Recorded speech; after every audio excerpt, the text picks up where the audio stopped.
Бидејќи законот е поднесен по скратена постапка, моќта на опозицијата да го спречи ова кревање на даноците не е голема. Не навлегувам во намерите. Значи, очигледно е дека можеби и целта не е погрешна, а тоа е соодветно да се искористи и недвижен и примерно недвижен имот кој што не е како што треба продуктивно искористен, посебно и за земјоделското земјиште, па и за остатокот од недвижниот имот кој што го има во општините.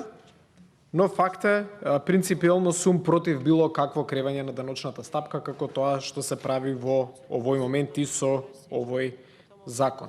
Доколку ние сакаме да создадеме продуктивна економија, ние мора во обратен начин да размислување за намалување на даночните стапки, а во делот на земјоделското земјиште да наоѓаме начин како да ги стимулираме тие што не користат соодветно земјоделско земјиште, и не мислам дека репресивните мерки ќе бидат од помош во таа насока.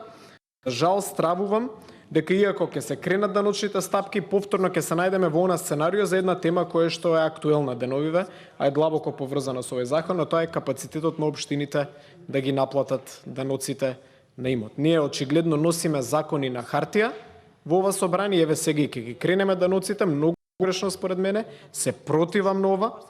Ова не е партнерски однос со граѓаните, ова не е партнерски однос со деловната заедница, и на крајот на денот ќе го донесеме законот и повторно ќе бидеме во ситуација каде што голем број општини нема да го наплатуваат овој данок. Ние треба во собранието да отвориме дебатата.